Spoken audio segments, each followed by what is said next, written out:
Welcome. Today we are diving into how trauma-informed practices are revolutionizing the way we teach and learn languages. We'll explore what trauma really is, how it affects language acquisition, and most importantly, how educators can adapt their classrooms to be safer, more empowering, and more effective for every learner. So let's get started.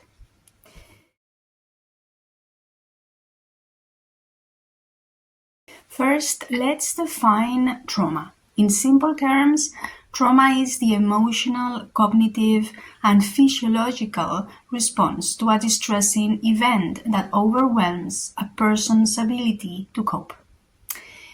But trauma isn't always visible. It might be a single event, like fleeing a war zone, or chronic experiences like racism, poverty, or emotional neglect. Now, why does this matter in the language classroom?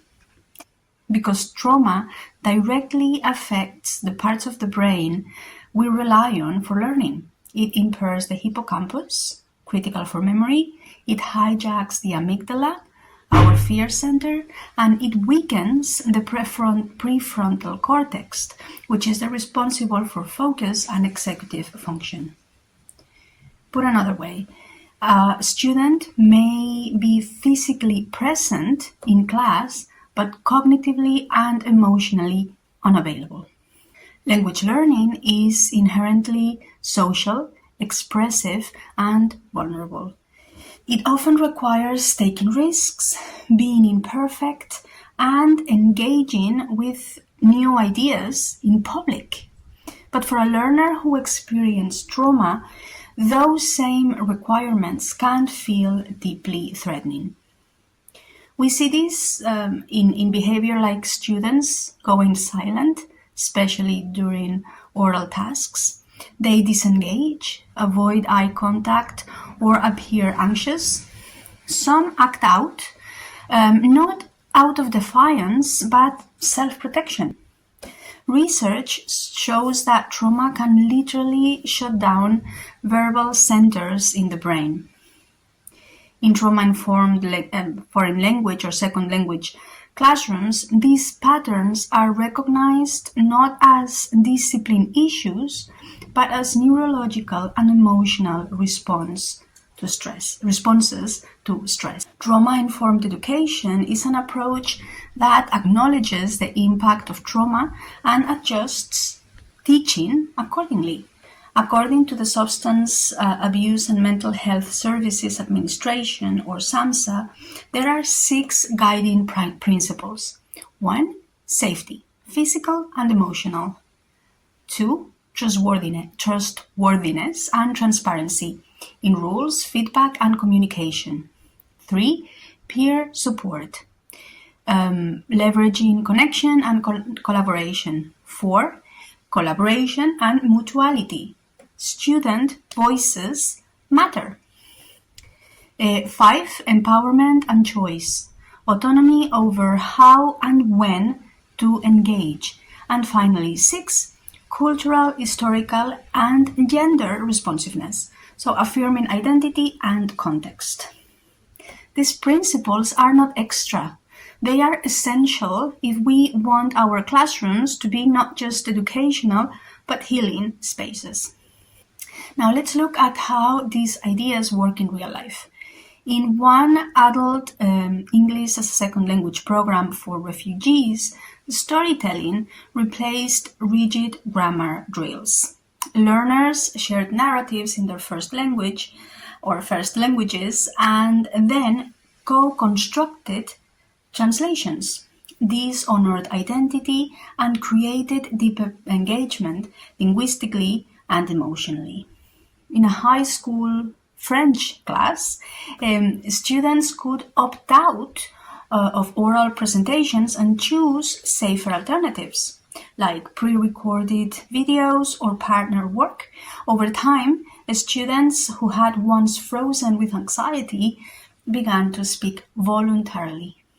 And in Essex, England, Birchanger Primary School partnered with the International Rescue Committee, and teachers were trained in trauma-informed methods, integrating visual schedules, quiet zones, and consistent routines.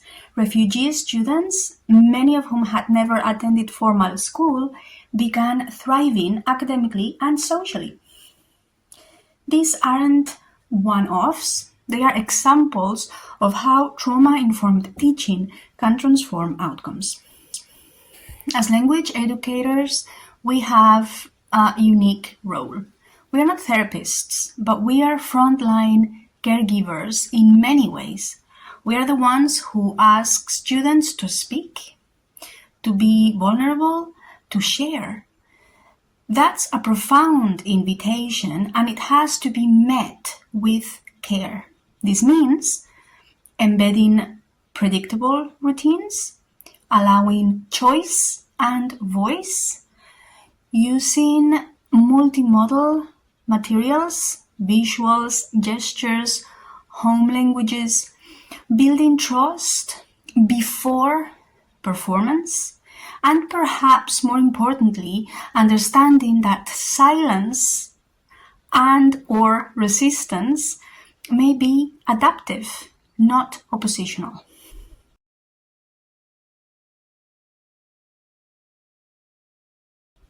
It also means taking care of ourselves. Teachers are vulnerable to vicarious trauma.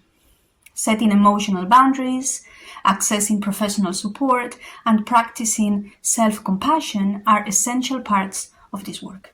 Trauma-informed language education isn't just about avoiding triggers. It's about building classrooms that are strong enough to hold discomfort and nurturing enough to spark growth. It's about seeing language not just as a skill to be tested, but as a tool for healing, belonging, and power. By shifting our lens from what's wrong with this student to what happened to this student and how can I help, we make space for resilience. And in that space, language learning becomes what it's meant to be, transformative. If you are interested in learning more about trauma-informed language education, explore the links in this description, go to my website, mariaortegagarcia.com, and you'll find more classroom strategies, one-to-one mentoring and training, and more information about this topic. Thanks for watching, and thank you for teaching with heart.